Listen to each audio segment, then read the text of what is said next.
Good evening, everyone. I call to order the regular meeting of the River Falls Board of Education.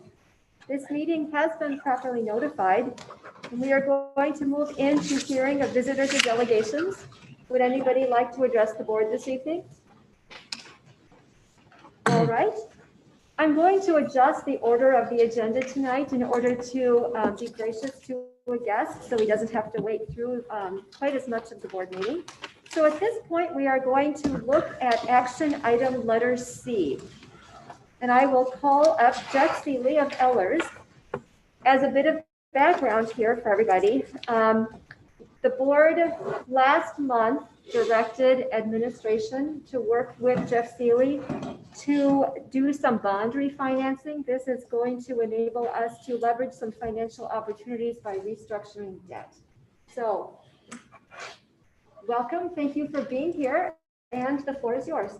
Thank you very much. Pleasure to be with you again tonight. If you recall, last month we had a discussion on refunding bonds for you. So tonight you have what we call the authorizing resolution, which is also a parameter resolution. We'll explain that in a little bit, that you will be acting on. And you all receive what we call our pre-sale report. That has the supporting documentation, basically lays out what we anticipate in this sale of the refunding bonds. So to recap, these refunding bonds are going to be issued to refinance two of your old bonds. The 2012A bonds, which were $15,470,000, and the 2013A bonds, $7.6 million. So the 2012A bonds have interest rates ranging from 2 to 3%. Now remember, each principal payment carries its own interest rate. So there's a number of principal payments left. They range between 2 and 3%, with an average rate of 2.64. The 2013A bonds, the rates range between 1.5% and 2%, with an average rate of 1.87. So if you recall, when we sold those, we had very good bids on those. With the refunding bond, we are anticipating rates are even lower now, and we're anticipating about 1.32% true interest costs. So we're going to save money.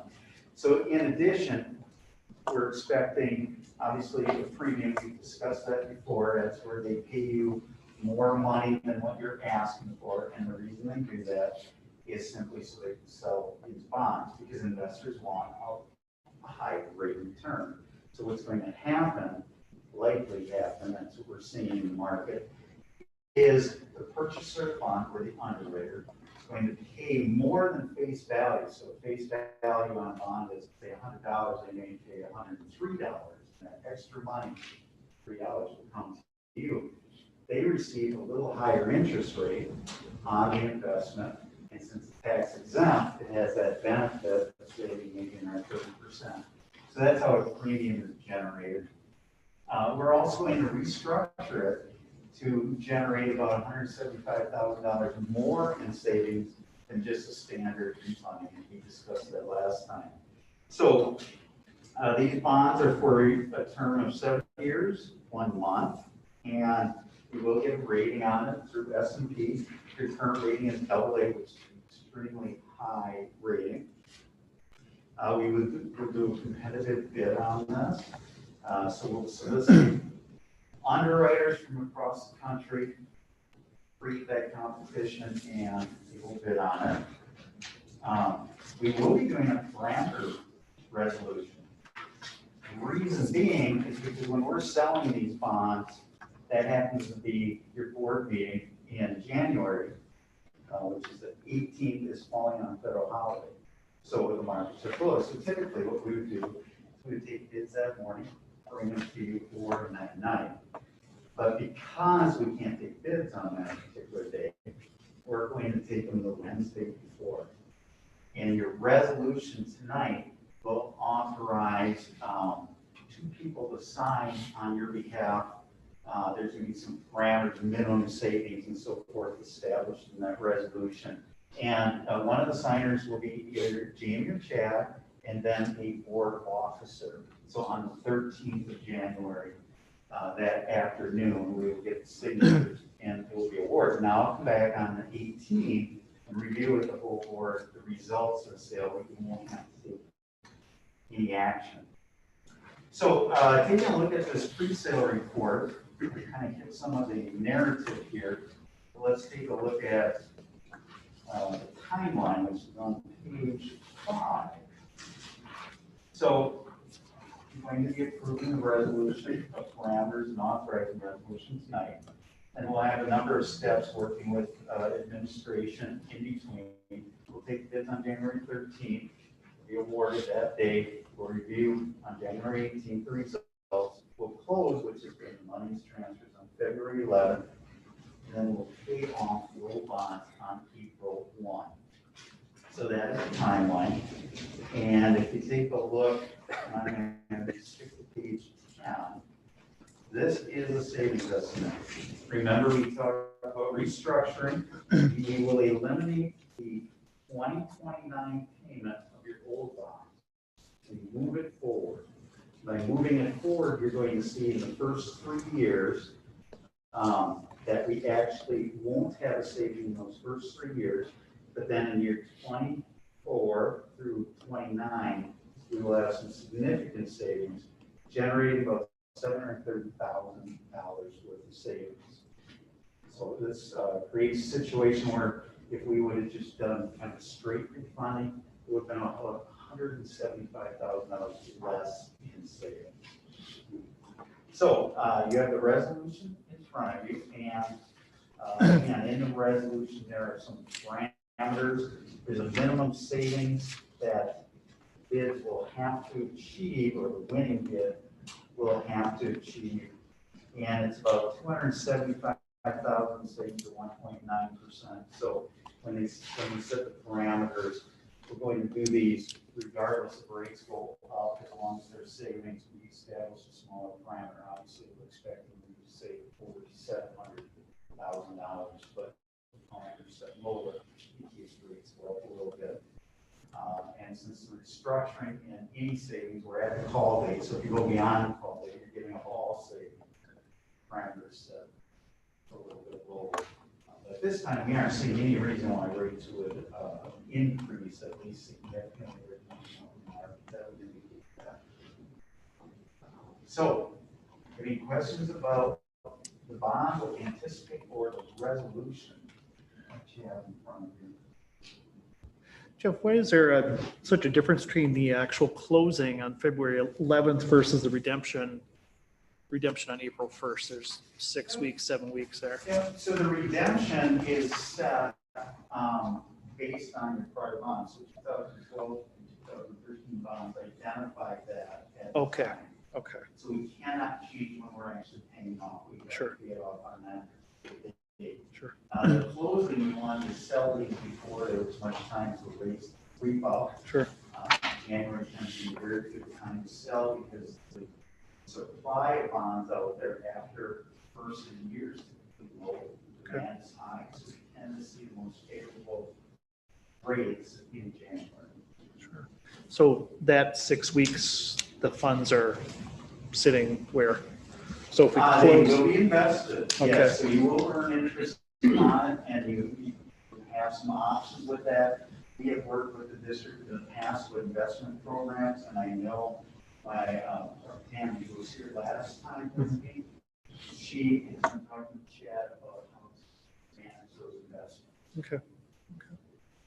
Just a quick process question, maybe for ourselves. If we pass the resolution tonight and then something really unforeseen happens and those interest rates actually go up, we can just undo it, right? I guess that's You the can question. postpone it, yeah, Or just postpone it or yeah. just stop the process. And we actually did that here a number of years ago, if you remember. We had a bond sale 4 years ago, maybe? We had a bond. Kind of sale. remember, no. that was- Yeah, and the day we were selling bonds is when the prior governor eliminated public unions. Oh, So that was more than 4 years ago. That was No, I wasn't around 2011 or then. 10. Yeah. Was it that long? Yeah. Oh, gosh, it was quite a while ago, but Yeah. anyway, maybe it was this 2013 bond. It very well could have been.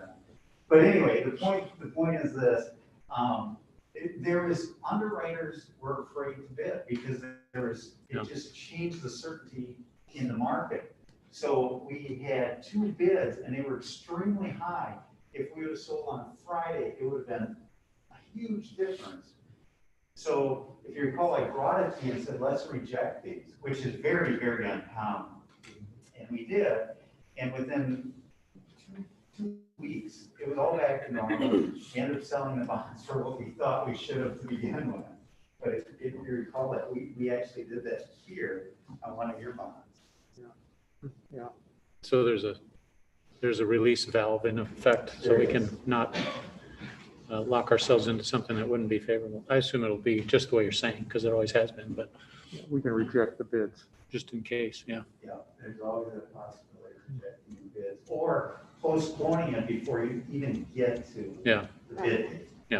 Okay, thanks. And just, well, I want to make sure we say this every time. This is money that doesn't come, the savings doesn't come to the district, to our budget. This is money that gets applied on the taxes so that people's taxes are reduced by $750,000. We don't get $750,000 to spend within the district. That's correct. And the savings are over term bonds. The big savings is eliminating that 2029 payment because you're going from roughly $1.5 million down to 0. Of course, by moving those payments up, some of those years won't save as much. It's also worth stating that part of our opportunity here comes from the fact that we have the very good bond rating in the AA bond rating, that provides opportunities for the district. So that discipline of keeping it. That's exactly right. If you had a poor bond rating, then obviously the savings may not even be there, but it certainly won't be as significant. This board and your committees have always been extremely proactive in reviewing these things, whether they're original money bonds for construction projects and planning. And work with a lot of boards and administrations, and Jamie and Chad and this board has always been very meticulous in looking ahead and trying to create situations that are advantageous, not only opportunities in the future, capital financing and so forth, but to the taxpayers. And we as a committee have made a practice of what, a 25%, was it 25% reserve, or what was that number? We have a range, so the lowest would be 25%. 25, and that certainly helps the rating as well. If we had 20 or night 15, I'm sure the rating would be much lower. Yep, your policy has an impact on the rating and how well you stick to the policy. Sure. Yep. Because I do work with some schools that have policy, but they're below it. Yeah. And S&P and Moody's, they always say, well, why aren't you at your policy? And they consider that a negative, but they don't stick to it. So at this point, do we have a motion, please? I'll move to approve. Well, second. Thank you. Further questions or comments, discussion? We have our expert here. All right, I'm going to do a roll call because Amy is there. I'll start with you, Cindy. Yes. Todd? Yes. Mike? Yes. I'm voting yes. Yes. Yes. Amy? Yes. The motion is carried. Thank you for being with us and for once again providing helpful counsel for us and for working with Chad and Jamie. And Chad, thanks for your work on this too. I know that it's not just Jeff by himself, so. Thank you very much. Thanks, we'll see Thank you you. soon. Thank you. Okay, bye-bye. All right, now we are going to move on to informational items, and the first one will be, anything from you, Jamie? Just two real quick things to mention, and Chad will be working with the chair of our Finance and Facility Committee, Mike Thompson, in the coming months. Some more financial matters, actually. We've completed our referendum construction projects. And the good news is, again, the theme of on time and on budget is holding true. So we'll go back through the process of identifying any remaining referendum dollars that may be spent on projects that are specifically aligned with what voters approved at the referendum election. And with that, Chad will remind us all again and bring back our long-range maintenance plan and see how those two things meld together. So coming attraction over the next few months.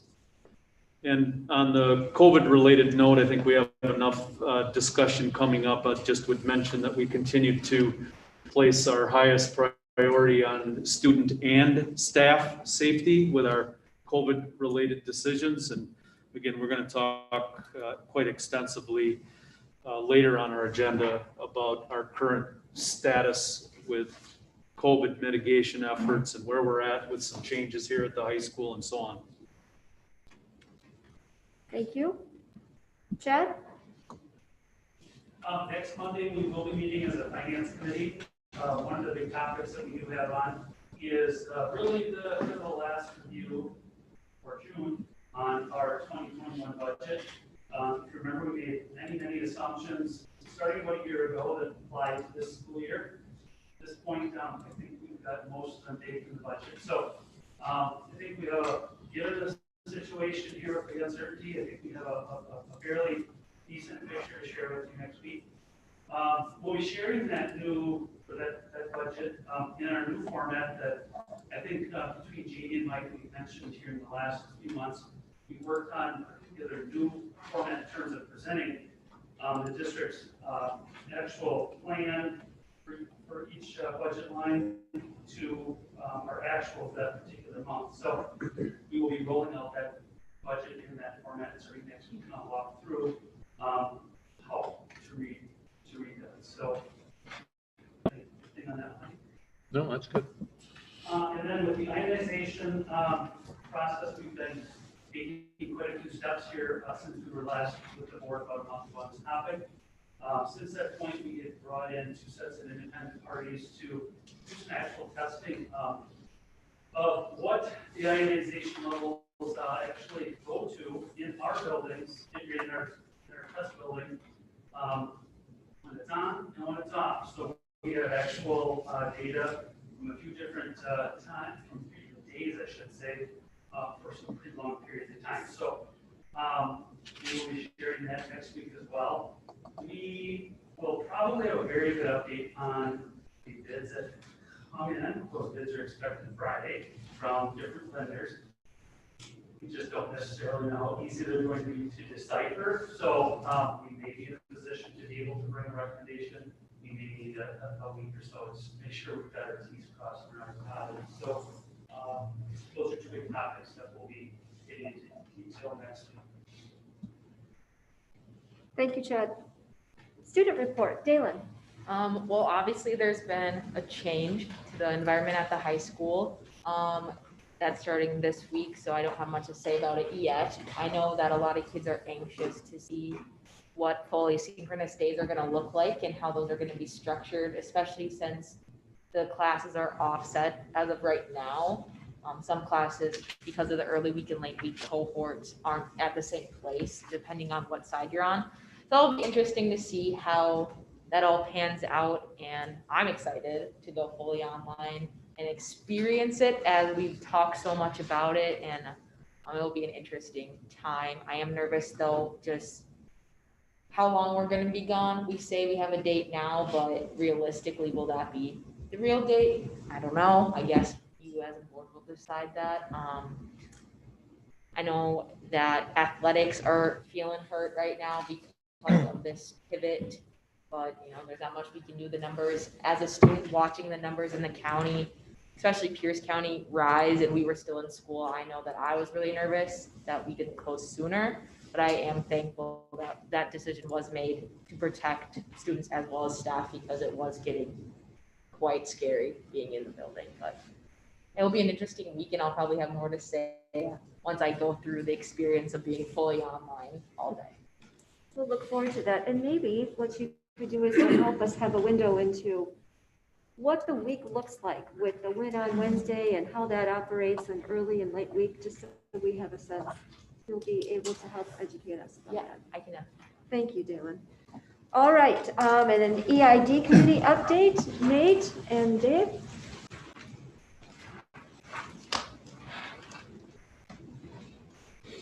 We're supposed to stay on X, right? X marks the spot. No, let's move the X. Yeah. Well, I think the X is so other people can hear us. Which I'm okay with. We need to people can't hear rotate us. spots then.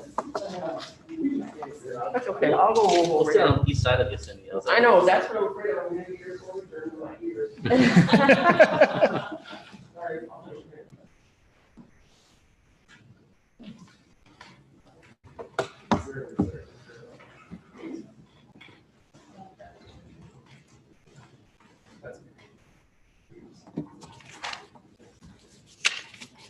Okay, so really quickly, the EID committee continues to meet.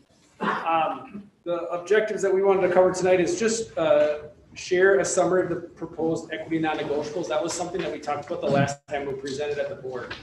And what Nate has done and what is up here, and then I have a copy that I'll share with everybody, is the proposed equity non-negotiable, and then the guiding questions that our leadership team and the board could ask themselves when they're making a decision, if that decision aligns to the non-negotiable or not. So Nate, I'm going to turn that over to you with that. Yeah, so just as Dave said, the non-negotiables are supposed to be kind of a guiding light for the board, for administration, district level, then at the school level too. So to make them a little bit more usable, I created some questions that to ask yourselves, that we can ask ourselves as we think about decisions moving forward. What you find in the questions are things that relate directly back to ICS and the outcomes from that. The questions have to do with proportional representation, which is addressed in ICS. Other things that you'll see through that come out to the questions are we having an asset-based mindset when we're working? And then just other questions that will bring out ideas like, are we being culturally relevant in our decisions? And so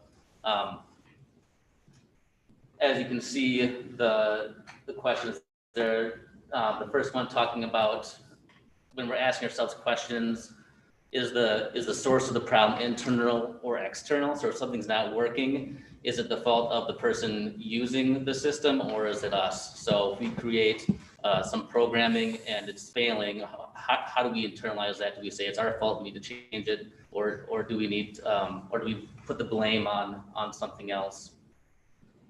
The second set of questions really talk about proportional representation. So making sure that multiple voices are heard and considered when we're making decisions. The next two are also to that. The last four are more about the cultural competence about it. So when we're making decisions, whose identities are we thinking about? And these questions are meant to offset the idea that traditionally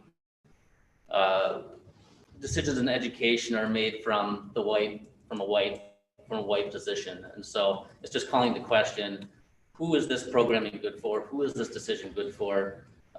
Just kind of brings to light some of those things. So are there any questions you have or clarification you'd like from the guiding questions? Nate, I have a question. What's the best way to use this as a board? It's a good question. I think ultimately what happens as we do this more, as we start using them, we just start naturally asking the questions.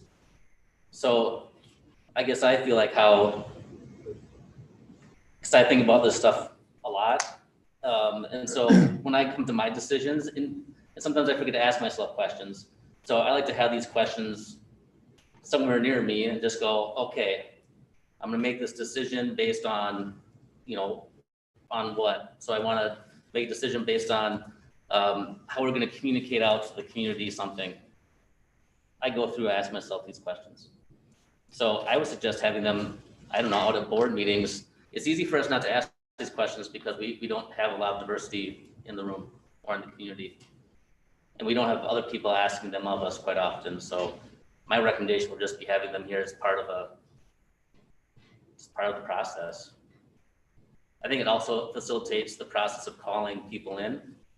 So if, to that point of accountability, if as a board or as a school or as administrative team, you adopt these and use these questions a lot, it becomes less awkward when someone makes them, doesn't think of something, because it just becomes part of the rhetoric of, hey, remember we asked ourselves this question, so how does that relate to this? So I could see it being extremely useful just to facilitate dialogue. And one thing I would say is that we really worked hard to try to get this on one page. So we got down to about 6-point font there, so I apologize for that. But I think that just focuses in the point that there are a lot of questions that we have to ask. And sometimes some of the questions in a decision-making process will put us into two buckets. So in other words, we might look at proportional representation, and the guiding questions lead us into down one pathway, and then we look at how we are going to create our teams, and it might lead us down a different pathway. And so I think one reason we put this together was we had talked in general terms to the board about equity non-negotiables, and we wanted to put something together that, like Nate said, could be there to ask these questions. But we also represent that there's some complexity to this, and it's not as simple as, well, if you do this, this is the answer for this non-negotiable, and this is the clear-cut answer for this one. So I think we tried to put it into a usable document, but fully recognizing there's 14 questions, 16 questions that we're thinking about, and the way we frame those questions can be a little abstract unless we have a specific topic that we're talking. Yeah, it's definitely not meant to be a checklist of going through and asking questions. It's meant to facilitate dialogue. And I think it's a good list. And it's prompting me to ask you one right now. Yeah. Or all of us one. In our district, since we've started this initiative, have we ever gone through, or anybody or any group gone through a process of sort of sampling our textbooks, even some of our textbooks, to see if people of color and Indigenous people are represented accurately and in a frequency that would reflect this as a priority? I think the overall process of selecting curriculum resources generally includes that component. With that, I would turn it over to Jim. And I would say that since we began our work, we've been more intentional in looking for some of that diversity. However, we still have a lot of resources that need to be replaced as we're going through this. I think from the very first training that I was a part of, I was frustrated that the curriculum component was like that third cornerstone, and we had so much work to do. So I'm excited that as we're really moving forward, we can continue on with that intentionality and really look deeper as our staff are trained with the non-negotiables and with some of these key concepts. Then they will naturally also be looking and becoming more aware to make that process more authentic as well. So I think that the training, the awareness was really critical in making better decisions as we're moving forward. Sounds like we haven't really done that concrete work, but that seems like a really concrete thing we could do to raise that awareness, actually. Even if we just did a sampling of some portions of our textbooks. Obviously, you're probably not going to go through every textbook, every page. And we typically have that curriculum cycle. So as the standards are released and we look at new resources, and as we purchase those new resources, then it's with intent that we're really looking more in depth at those resources. So those that are not like in front of us with that cycle right now are the ones that we haven't spent as much time looking deeper at this point. So yeah, and I would say too, our reliance on a standard text book as the sole source is not promoted by our building leaders and our academic leaders. So we don't have one resource, one textbook resource that we're looking at. I think it's hopefully a little more varied. I think Kit mentioned that in a recent conversation about departments that are using a broader variety of resources to be the focus of student learning. But of course, there's more to do. I mean, it's a never-ending process, I would say. Has the framework and the non-negotiable been received pretty well across the district, for one thing? And is this, are the non-negotiables something that is carried into the schools as decisions and conversations are made, even at every level of staffing? Or not yet? Not yet. That's what they're meant to do. I will say it. I don't know if it was 2 years ago. We started rolling out the non-negotiables to staff and getting feedback from them. So we started that process and. Yep, so that was last year's goal, interrupted at the end of last year. So I know that we are continuing those conversations. So they have, and we will share these same things with them. Yep. I like that it makes us think about our blind spots, right? It's hard to know your own blind spots, I think, but when you have it in a format like this where it's right in front of you and you can take through it, I think that's super helpful. Thank you. As an aid to future board meetings, having this link on agendas or whatever, so we can refer back to it very easy. Of course, we could save it in a Google Doc and open it during a meeting, but if it's going to be a resource for us to make decisions, it would be helpful if there was a link or something like that. And then, so our other outcome was really just to give some updates around individual building goals, summarizing what's happening at each level. And Yeah, so at the K-5 level, a lot of our conversations are revolving around asset-based thinking. So talking about culturally relevant practices, teaching strategies, some things that we can do in the classroom. And that's a result of all of the buildings putting out a brief survey to get a sense of where people are at with their understanding with ICS. And the asset versus deficit-based thinking was the one that kind of rose to the top across the board. So all 4 elementaries in some capacity are working in that area. And then the middle school, a lot of the same conversations around culturally relevant teaching practices. Remain focused. Spent probably 3 hours reading this afternoon and late this morning on culture responsive classrooms, looking at different models that are out there. There's a lot of similarities, so kind of did a little synthesis of what those look like. Compare those against the Cheryl Daniels model, which is a different teaching model where there's connections to that. And future meetings, so we meet once a month, we talk about this in small groups, we have 9 meetings once a month with the teams. And then we're going to identify strengths, whatever model we decide is to work with our building level committees, identify what model we're going to work in. And then identify strengths, and then get a goal to work on, just to get better one thing every single year.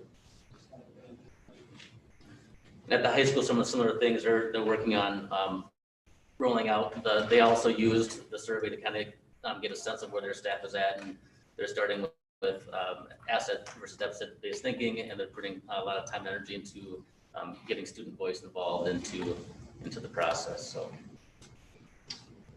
So and then we also wanted to provide an update with our subcommittees at EID. Our next meeting is Thursday for EID. We're going to do a virtual session. Nate's going to figure out how to do the breakout within Zoom. So excited. And just to summarize, if you recall, we have 3 subcommittees: dress code, LGBTQ awareness, and holiday celebrations and policy analysis. And so what we really settled on, Nate and I talking, is each of these subcommittees have the same vision, our desired state, where we're trying to get to. And where we're trying to get to is that students, regardless of identity, feel safe, welcome, supported in our district and represented in our curriculum. So we're recognizing we're not at that desired state right now, and we're working towards it. So within that, the dress code group's goal is to create a dress code policy that's more inclusive, so that students do not feel targeted or marginalized based on their gender, race, or economic status. And another key component to that goal is to give staff professional development on the basis to come along to enforce the dress code. So in other words, it's not just we have this really snappy new policy, but we provide the support for our people who are going to be asked to enforce that policy, to understand why it was developed and how we're going to enforce it.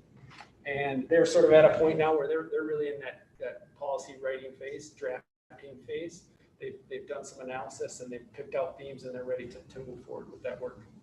The LGBTQ awareness group, a little bit, Mike, to steal on what your idea was, is of just sort of identifying gaps and areas within our curriculum.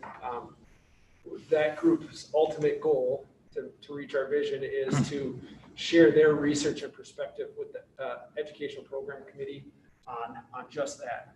Where are these themes addressed in our current curriculum? And the work that we've done so far is sharing feedback from community members. We've discussed current supports that are in place for students. And we really talked a lot about ensuring that all viewpoints are heard prior to making recommendations. We understand that all groups need to be heard from this, and we're sort of in that process of collection. Prior to our next meeting, we've completed interviews with our health teachers and counselors, and we've looked at the human growth and development curriculum to better understand where their natural fits for this work. But I think the critical piece is to have that interview with those teachers so they understand where they fit. And the holiday and celebrations piece, last time we spent a lot of time with the big picture, trying to identify as a group the purpose of celebrating, because we want to talk about not only the holidays but other celebrations and making sure those are culturally inclusive. And so our next steps are going to be to look at a handful of policies and procedures from some other districts to try to craft together something that is a little more culturally relevant than what we currently have. It's probably a good thing just to remind the board that it's made up of district people and community members who are on these committees, including two students. Yes, we have two student representatives. Yep. The last time we even had community members show up that aren't officially on the committee, so there's interest out there. Yeah, yep. And then one last really quick update, because I know it's a long evening. The board asked a little bit about kind of a synthesis or summary of where we're at with the community and alumni petition. And so I'm just going to speak to some of the points that were brought up. And kind of what we're hoping is you can hear with what our updates have been and with what Jennifer's updates are at programming and other places where you can see where some of this work is taking place. So we're not going to tick off how we're doing it. We're hoping you're seeing there's that piece there. So the petition included support for training for students and staff, ongoing diversity inclusion training. And I think we've talked a little bit about where we're going in those directions. They talked about accountability and the fact that we now meet monthly and report to the board like we do for ed programming or personnel or finance and facilities is a recognition of that accountability. Looking for diverse stakeholders and some of the adjustments that Nate crafted so our EID committee is more representative is there. Looking at how we allocate resources in our hiring practices and then developing relevant curriculum and instruction. So those things, we're clearly not all the way there on all those, but we're trying to represent the move towards that and how that fits in with what our goals were for the year.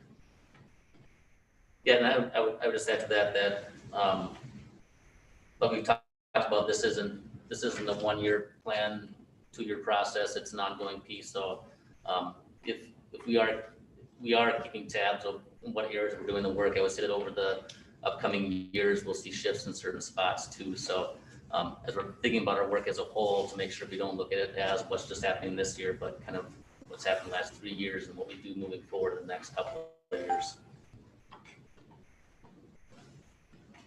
Thank you. Thank you. Thank you both.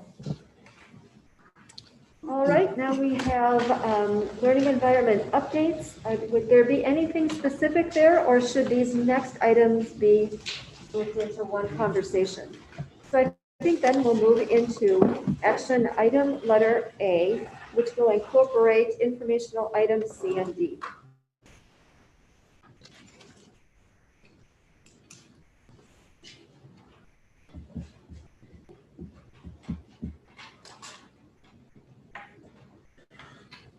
So as we do every Monday, I have these slides. I always tweak it a little bit. Keeping some of the items here. Again, these are website dashboards available. both Pierce and St. Croix County. That one I added last week.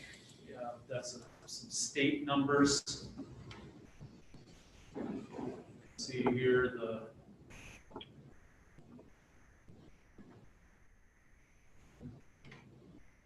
I'm trying to get my arrow to point to the positive confirmed cases.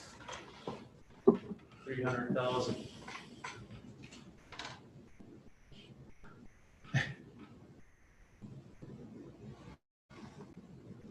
Think back to March where we were at and where we're at today. Pierce County, or excuse me, this is St. Croix.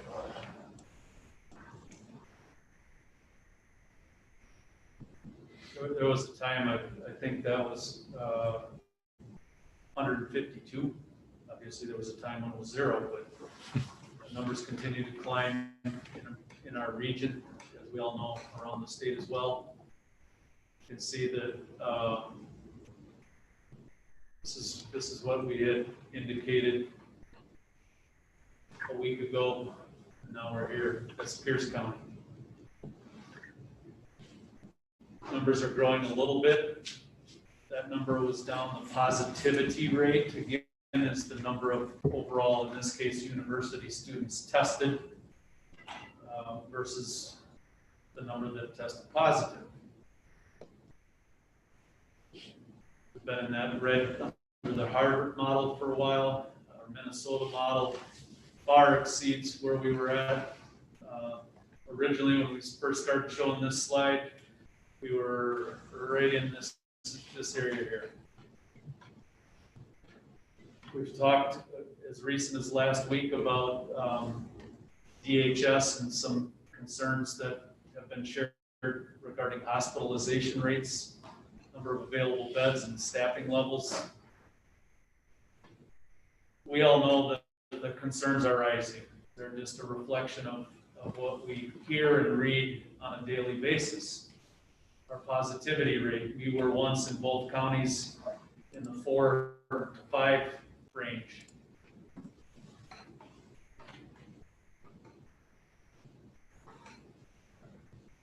This slide always connects on, I like to show, so this is a reflection of all of the school districts in Pierce County. And then we give a snapshot of what those numbers look like in relation to us here in this district. I added this slide, and I had a little search on the picture here because my disclaimer is, let's make sure we're comparing apples to oranges. And this slide, my admission is, this isn't apples to oranges, but you can look at statistics in a lot of ways, and I just showed you about 4 slides that tell us of the concern in our region for sure. Just to take a peek kind of behind the curtain with our overall staff and students, we've got about 3,900 people. And the number of test positives is 59. Comparing our number to population in Pierce County. There's a slide that on the Pierce County's website that break down by age group. This is a reflection of the age group in the 0 to 19 range. I had to do a little rounding, and I'll show you why in a minute. And then all ages. So that's off of that slide, and when I said I had to do some rounding, they don't break it off at 19. So I think I counted there's 7 age groups between 18 and 24, and I literally took the 18 and 19 and did some math as if they were all equally represented in those age groups, an assumption that I don't know to be true. But again, that's where I came up with the number here. So they also have on the website, when you look at this information, it's the source of infection. So it goes back to apples and oranges here. But just to be transparent, this option was added the 1st of November, where they started breaking off the school piece specifically. So one could say, look how low that is compared to some of these other areas. the apples and oranges piece that goes with this is that you never know for sure how much some of these areas may overlap and connect or relate to. This is just a key that explains, sorry, back up. So this bar graph this is the same information here on this, just put into a circle graph. So again, you know, big picture, community acquired versus school, pretty significant difference on the percent. We had a committee meeting earlier, and part of our conversation was the apples and oranges here is some of the overlap and the question of how much is some of what goes on in these larger areas that are identified as being the source is also being contributed by school activity. I'm not sure that any of us know the answer to that. This is the snapshot of where we're at then currently, staff absences, student absences, where we always break down the quarantine and the isolation numbers. Where we're at here, fewer than 5 staff currently in the infectious period. There have been that total of 17, but current status is less than 5. And with our students, we also list all of those similar with quarantine and isolation. Bottom line number now, students currently in that infectious period, with a total of 49 total overall on the year. New slide. Wanted to mention, part of what we talked about in the previous committee meeting was that administration has developed a matrix to be used for monitoring our risk factors, because as we show all of these slides, you go back weeks and months, and the numbers indicated on the slides for Pierce County and St. Croix County, every time we put these slides up every Monday, the numbers appear certainly to be getting worse. And so the question is, what's your threshold? What's your level of tolerance? What are the conditions that will cause a shift or a pivot in our learning environment? And so we have remained consistent in monitoring and looking at, as you have always seen on previous slides, that we look at COVID cases here in our house, in our schools, in our buildings, in our classrooms. We're monitoring county positive cases. And to be clear, we're using this 14-day count. And then for exclusions, those that are out of school, excluded under that isolation or quarantine, those factors we've melded into this matrix on a 5-day average. So 14-day for those first 2, 5-day for the second 2. I really want to emphasize that this is more, I like to describe it as a process tool for determining our learning environment. But as we discussed with the board at this previous committee, we're not at a point where we want to tie our hands in saying that this tool is the sole answer in all decisions, because there are flaws with the matrix. There are situations where the matrix may be faulty. And so it's a tool to help guide how we look at the data, but then we also have to reach some independent decisions along the way. We reviewed that matrix with the board. We got some good feedback tonight. They're going to continue to chew on that, give us some more feedback. For now, it still remains in draft form. It's not something, again, that we want to attach ourselves to completely as the sole decision-making tool, but we consider it one tool in our toolbox for specifically analyzing those 4 risk factors. Nearing the end of the slides here, as you know, we made a decision that starting today through December 6th, that grades 9 through 12 will be at home distant learning. As an added step and an added measure to help mitigate the spread within our community, we've said, we think for now, we need to close our facilities and not have other groups bringing cohorts together in our schools.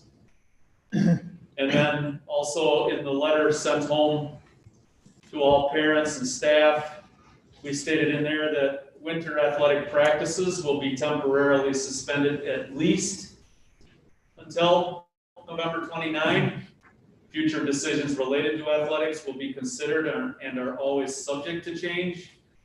I want to just talk a little bit about an example at Rocky Branch when we closed the doors there and went distant learning. The 14-day, the 2-week period was a part of that consideration, and there's reasons why the 2-week closure comes into play, as has been evident with our exclusionary practices in the past. When you have this 2-week window, the math and the science behind the effectiveness of that type of mitigation is helpful to avoid further spread, a 2-week window. Hence, the November 29 would get you at that 2-week period. However, in our decision related to go through December 6th, which is a Sunday, meaning kids come back to the high school on the 7th, which is a Monday, happens to be a 3-week period. Theory there was, why not just do 2 weeks? Theory there was, well, we all have heard speculation about what might come from Thanksgiving time, when people happen to perhaps be visiting friends and relatives and so on. And so that went into some of the thinking behind going for that additional 3rd week with our high school students.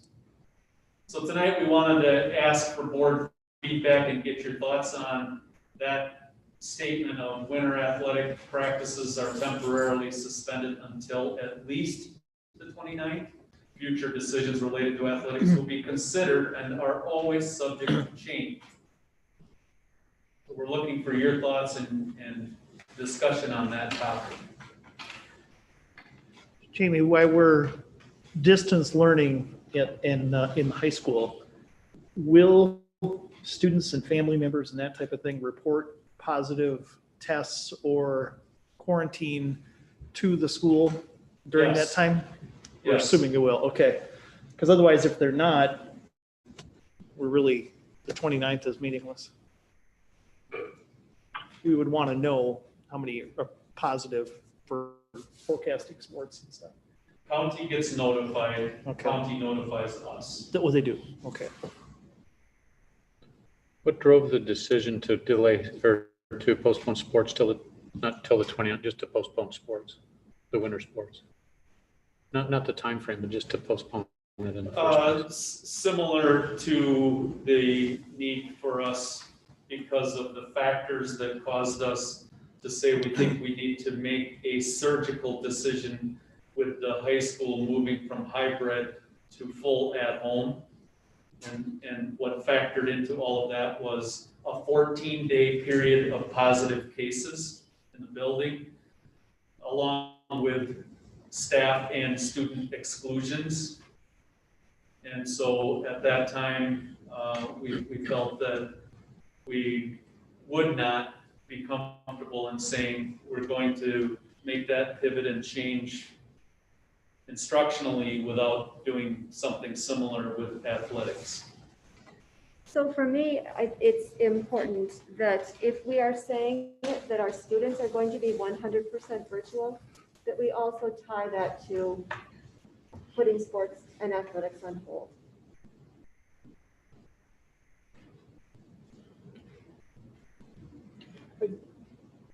I could probably be convinced otherwise of that. I mean, I don't disagree with the logic. I guess the other consideration, or maybe the way I think about it, what's hard for me with a lot of this is I can't directly tie. I mean, the Pierce County numbers where it assigned a percentage to the school is the first time I've seen it broken out that way. I can't necessarily assign any of the cases that we've seen in the schools to there being sports or to there being band or choir or, and I guess my mind wants to try to continue to provide those opportunities if we think it's feasible. I mean, the general thought of it's just safer not to do anything, I guess I get that to a certain extent, but my motivation for wanting to try to keep the schools open and provide activities is, there isn't a whole lot of direct evidence that tells me that one activity is contributing to what's going on, other than just people are more active and they're doing things as a community in general.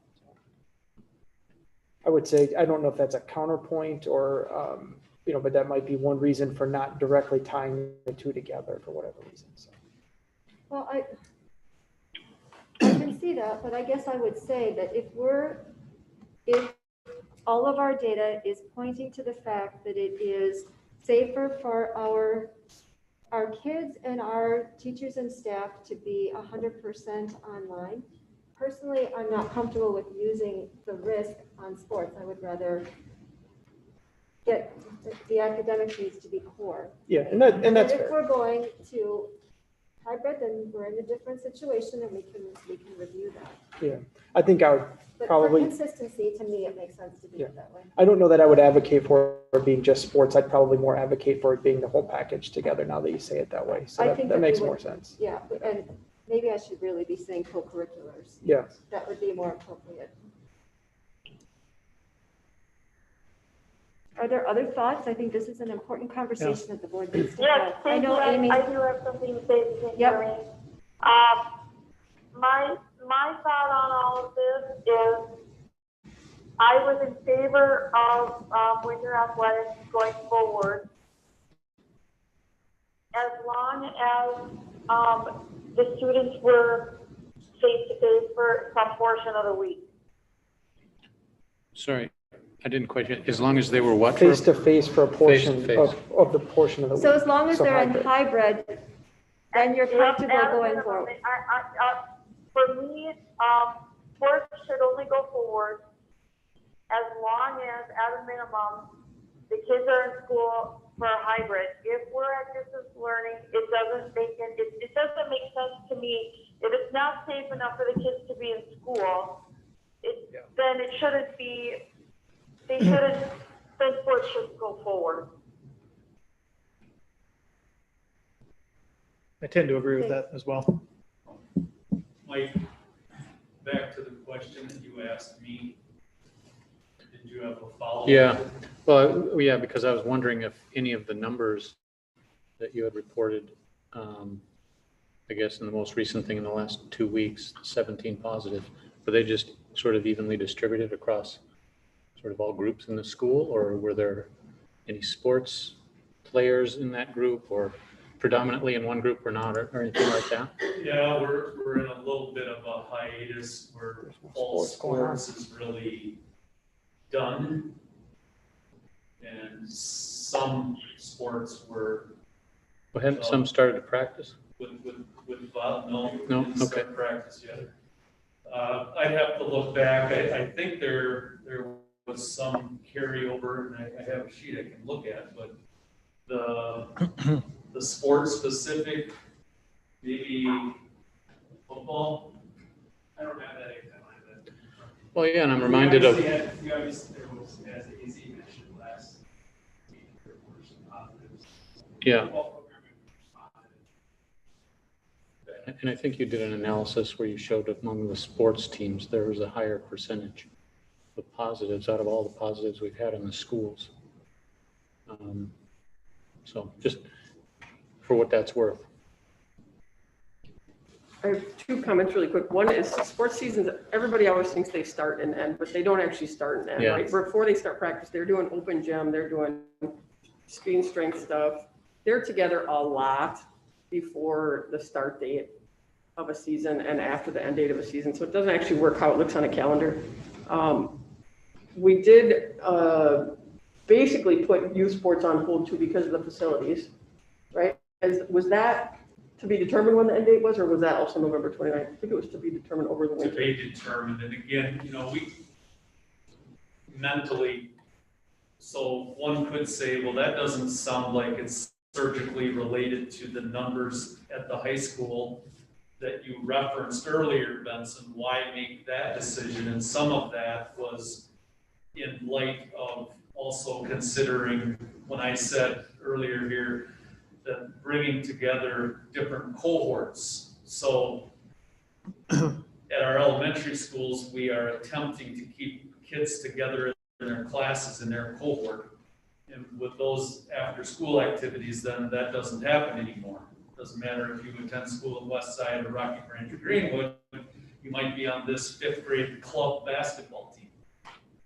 And so we felt in part that that move on saying we need to close down our facilities had less to do with the numbers at the high school and had more to do with the community concerns of COVID. And we felt like we need to do one more thing that puts a step in the direction of community-wide mitigation. Was much to do with that. It wasn't specific to the numbers of the high school. Different group of kids, different age, different activities.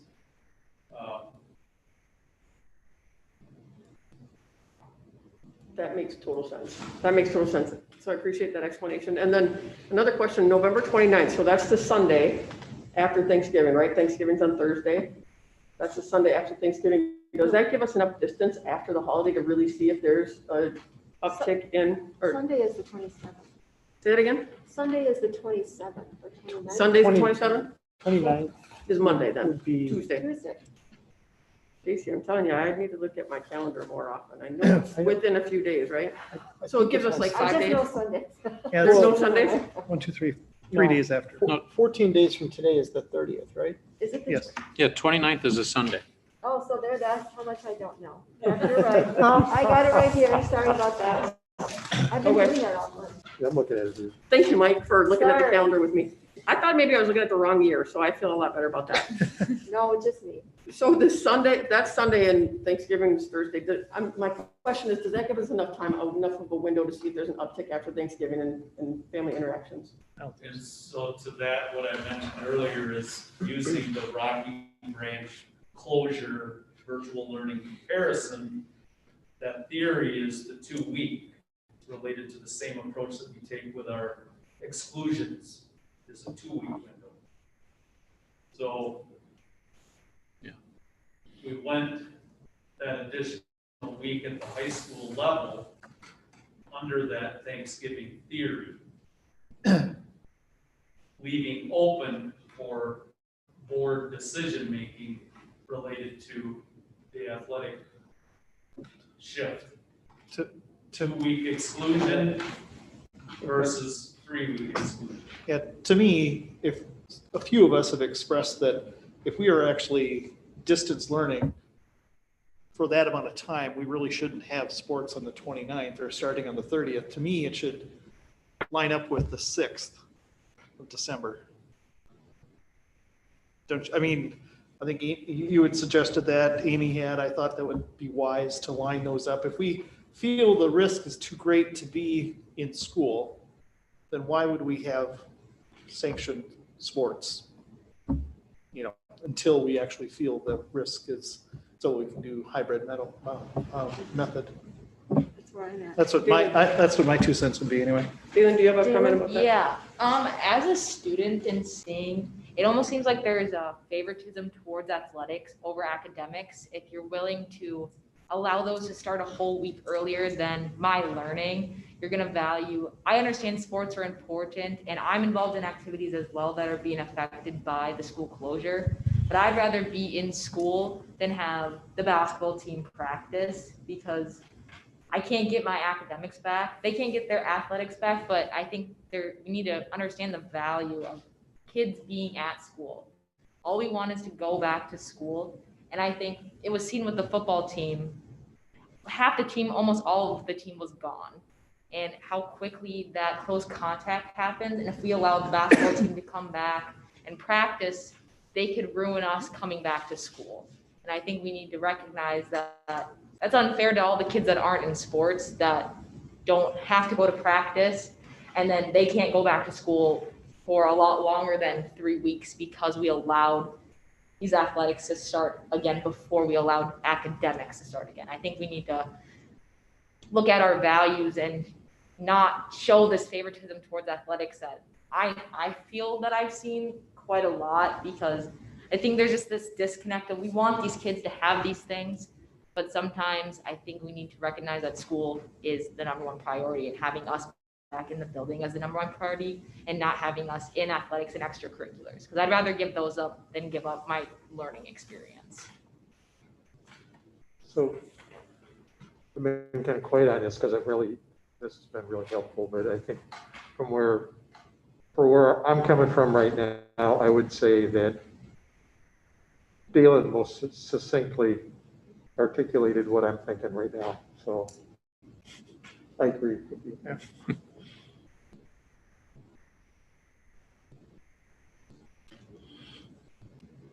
Any other thoughts or comments? I think that we've heard from all board members on where you line up on that activity. We'll have that decision made. We have a week, bring it back on this agenda next Monday, and we can make that an action item. Can I ask one more quick question, Jimmy? Yeah.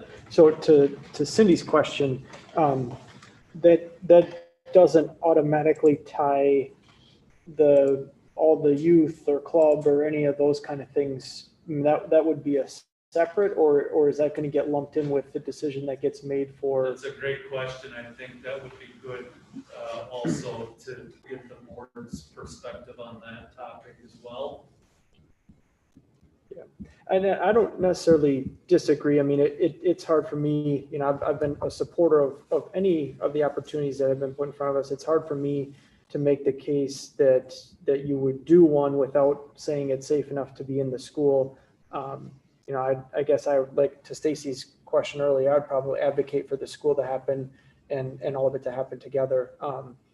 The one thing that I might look at a little differently is when we talk about the safety as the number one priority.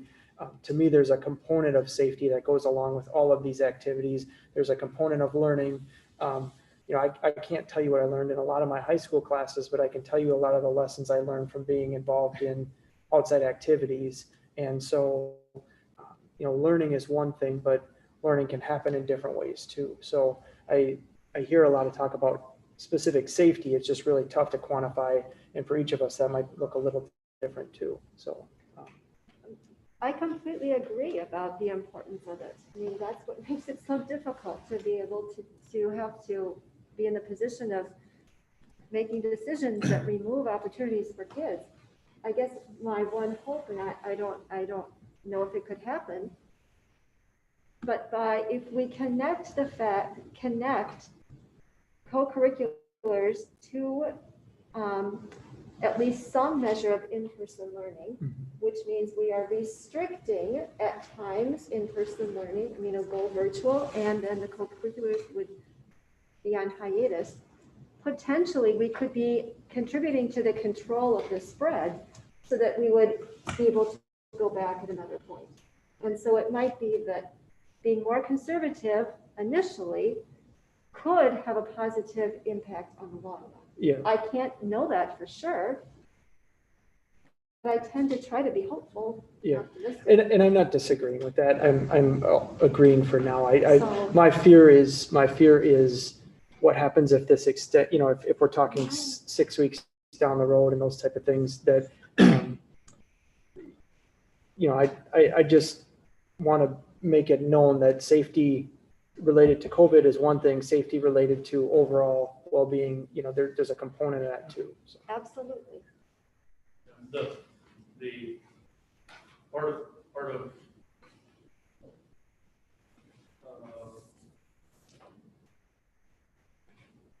of the expectation that I would hope that you as a board would have in my job and in my role is to also bring to your attention some things that maybe you don't hear or don't know enough about. And so just to mention a couple, and I don't think it'll change anybody's mindset, but I also feel like I owe it to one segment of our students to just mention that, number one, the WIAA has already sliced off the last 3 weeks of any of the season. That was already predetermined, so the seasons for our sport teams was cut short. This now trims off and cuts off the front end as well. Number two, as we think about sports, we envision teams battling it out, wrestling, boys, girls basketball, hockey. Gymnastics, in my mind, might be the safest sport to be able to mitigate because it's so individualized. Keep in mind that there are a required number of practices that have to be had before games can be played. That's a WIAA rule, and so that clock starts ticking when you have your first practice. So this delay will cause enough of a bump and a delay in when those practices can be held, which then means they have to have so many practices before they can compete, which means there's going to be games that will get canceled because they have to get their practices in first. And the last thing is that I know if there were coaches here, they would also be reminding us that the kind of practice setting and the mitigation efforts of isolating kids in individual small group pod kind of activities in practices is far from having the visual of watching a game being played. It would be spread out with masks on. There would be these practice designs that would separate kids, not having them scrimmaging and so on. Wrestling would probably be you two need to wrestle, but we can't have you two wrestling with 3 others over here during a practice. You over here in hockey, you're going to have to do more isolated drills in your pod, in your group, and not going at it as full team scrimmages, and the list goes on. And so those would be some of, on top of what Todd said, the same things that you heard me bring forth in a recommendation a week ago related to the benefits of athletics and the good that comes from it. What our students learn through athletic participation is definitely one side of the social, emotional, physical consideration that goes with all of it. As I said, I don't know that any of that resonates with any opinions I heard earlier, but I felt like I would be remiss to at least not bring those issues to your attention. And I have now done so.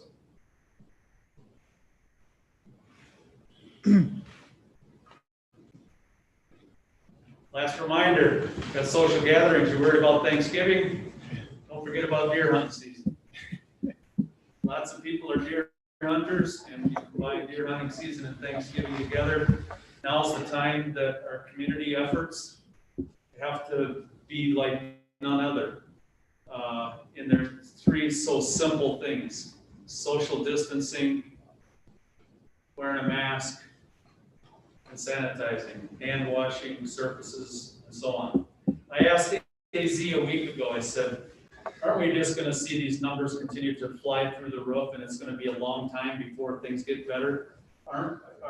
Isn't it gonna be now, doesn't it appear that it's not gonna be until the immunizations come forth that we're gonna get this thing turned around? And she said, no, it's not too late.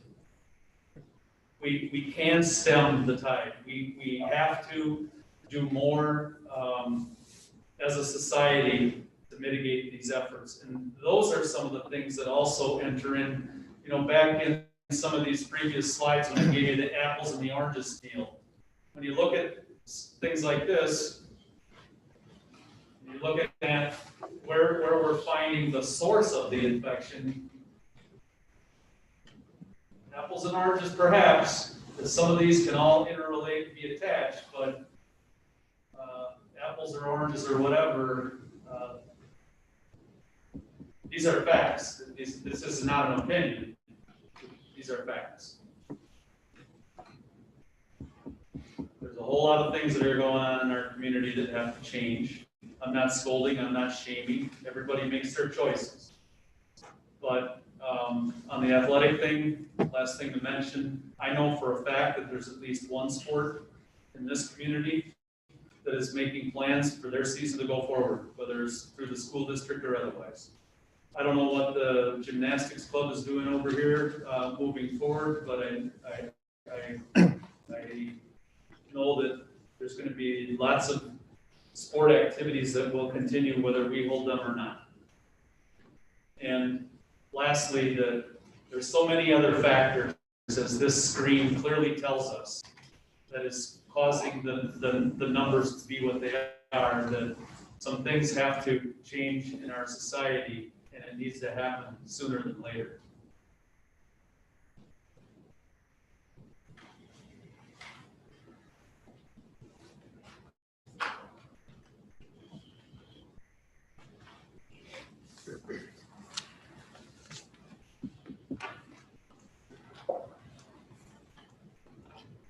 And one of the challenges, I think, for the school board is there are all of these factors going on in our community and the world that we can't influence. And yet we are still tasked with the responsibility to make responsible decisions for our district. And we have to be able to figure out what that is. The landscape looked different last Monday, and it started shifting pretty quickly on Tuesday, so that we needed to really make a change on Friday. And now at this point, we have a plan for 3 weeks, and then we'll see where we are after that. Anybody else have any concluding comments for this section? Do we, I know we've had talk about the other, is Hudson's moved to a hybrid with their high school. I guess it's hard to keep track of that stuff. I remember last week we said Chippewa Falls was on a 1 week delay. The other schools are moving forward. Do we have any sense, are they adjusting similar to what we're doing?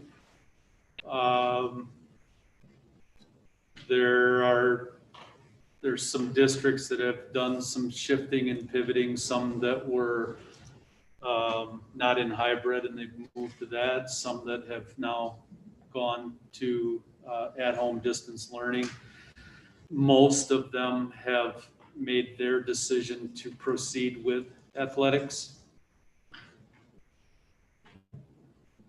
Even with distance? Yeah, I don't have in front of me I'll pull that together for next week to share that with you, if you'd like to see that. So I can't rattle off what district is in a hybrid and so on. There's been quite a bit of shifting and changing. There was a time when I could rattle it off, but there's been, I believe, Chippewa Falls, Menominee, Hudson, New Richmond, Superior, to name a few. But I'll give you a more detailed report on that next week. Just be curious to know. Changes by the week. Yeah, daily.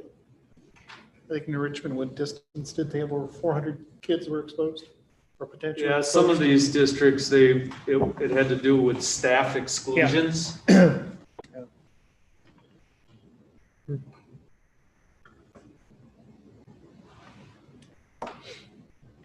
Well, I hope that this allows us to get it under control so that we can shift back to hybrid at our high school in 3 weeks. Anything else? Okay, at this point, we have minutes, bills, and employment recommendations. So do we have a motion to approve the minutes from the regular Board of Education meeting on October 19th? The special Board of Education meeting minutes on October 26th. Special Board of Education meeting minutes for meetings on November 2nd and November 9th.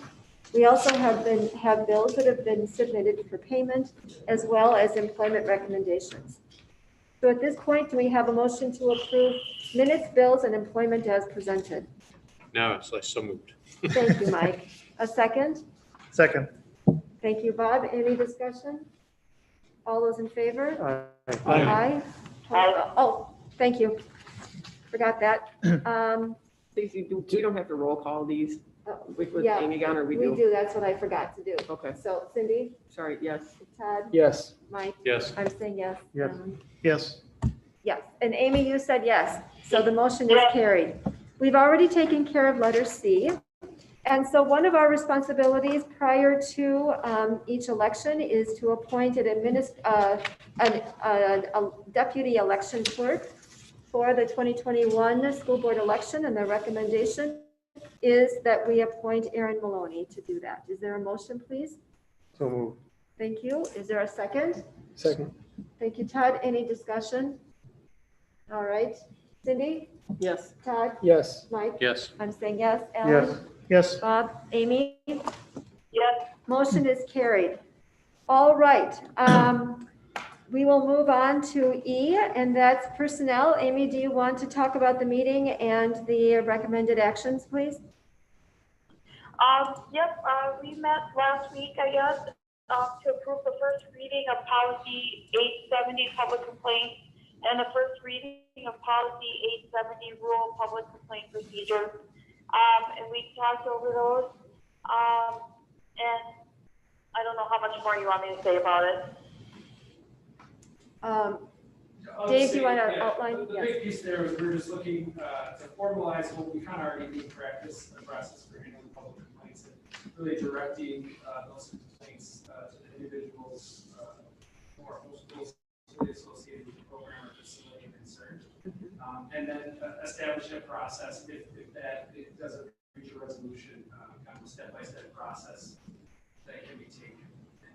Ultimately, what kind of spurred this was the idea that we had spent some time on our harassment and discrimination policy and wanted to have something that didn't fit under one of those umbrellas that we had a process. And I think it added some timelines, even though it's really a reflection of what we have already been doing. Exactly, yeah. Okay. Sure. All right. And so Amy, have you moved those? There was one more thing that we Yeah. did talk Oh, about. you wanna and take that was together? Just, we revised the class size guidelines for virtual learning. So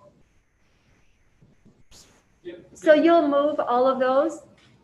I will move all three of them, yes. Okay, is there a second? I'll second it. Thank you, Cindy. Dave, did you want to add something else? No, Amy caught that last one. Basically, we have a class size guideline policy that we update each time we have a new program or virtual e-school. So just that process that we took to establish the class sizes, now we're just kind of formalizing that. Okay. Any questions or comments?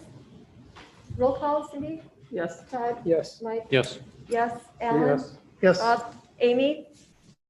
Yes. Motion is carried. Do we have any proposed items for future agendas? All right.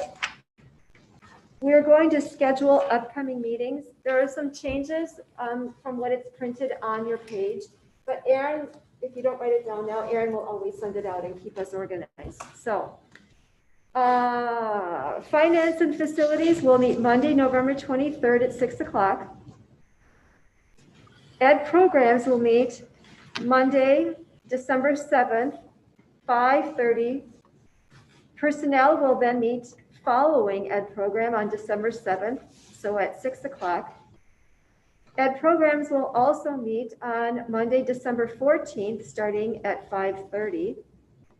There will be a Finance and Facilities meeting on Monday, December 21st at 6 o'clock.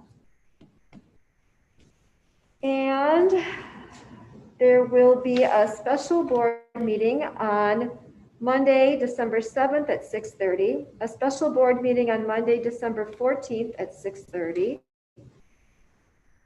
Did I say Finance and Facilities? I did. Yep. And the next regular board meeting will be Monday, December 21st at 6:30. Unless we hear something differently, they will all be held here. Erin will send it out in a very organized manner so that, make sure I didn't make any mistakes. And with that, the meeting is adjourned. Thank you, everybody. Thanks. Thank you. Thanks, Leon. That was very nice insight. Thank you, Stacy. You're welcome.